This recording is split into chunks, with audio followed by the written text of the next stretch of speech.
they arrived at Times Square that they'd be getting ready to become a 46er? As Santanoni sat only a mile away to the right, instead, they were running for their lives. So without hesitation, they turned left at Times Square, back down the Panther Brook to the lean-to. They had to get out of the woods, though they still didn't quite know exactly what they were running from. They continued running full speed for miles like obsessed marathon runners. Down Panther Brook they went, back to the lean-to where they grabbed their other packs and the car keys in it. As they started to leave, they noticed the mystery sleeping bag was still untouched in the back corner. And then out of the darkness, a crow suddenly flew into the lean-to and landed on the lone sleeping bag and stared at the couple. It was time to go. They were not staying any longer. They immediately left everything else behind and ran down the Bradley Pond Trail, desperate to get out of the woods and back to their car. They ran 4.5 miles back to the trailhead and never stopped once to look behind them. Once back at the parking lot, they jumped in Andy's green Subaru and left the trailhead like two people who just robbed a bank. The trip was over.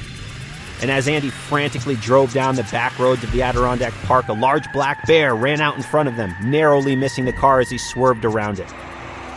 Normally, they'd be excited to see a black bear in the wilderness, but now, this wilderness was a different place. A cursed place. A dismal wilderness. And as they drove back, they started thinking about that lone backpack they found near the bog. Was that the distressed hiker's backpack from the day before? Whatever happened to the mystery lean-to camper?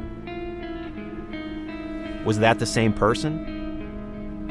Why was he running out of the woods? And what were those loud sounds they heard the night prior? So many unanswered questions, but they know something more is going on in those woods. They made it back to the Northway and drove south on I-87, heading home. No longer hysterical, but now in shock as they sat silently, listening to nothing but the sounds of the road. Their heart rate's still higher, but slowing now. They shared a look, a simple nod. Andy and Sara may never understand what they encountered that night at the Couchsacraga Bog, but they know what they saw flying towards them in the dark, clasped onto Andy's backpack. And they were lucky they made it out of the woods that night. What they can be sure of is that they will never return to that dismal wilderness, and they'll never look at crows the same way again.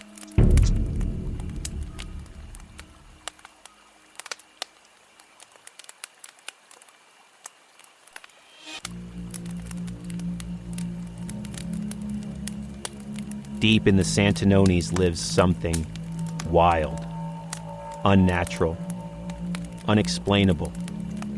In a place where missing hikers become yesterday's news, something is out there. At the bog, in the forest,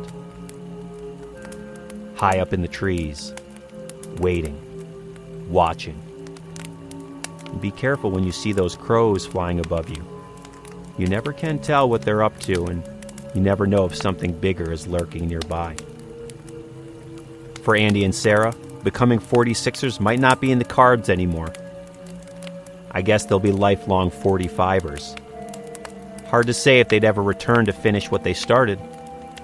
Of course, if they did return, who knows if that same wilderness won't try to finish what it started with Andy and Sara. But what you can be sure of is that you should never, ever cross the Couchsacraga Bog at night.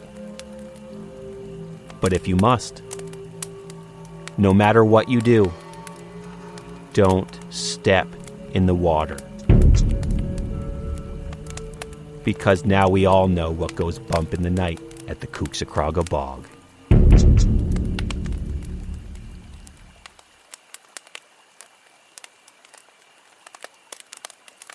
Well, I hope you enjoyed this special edition of the 46 of 46 podcast, Campfire Stories. Remember to always leave no trace, do the rock walk, and if you carry it in, carry it out.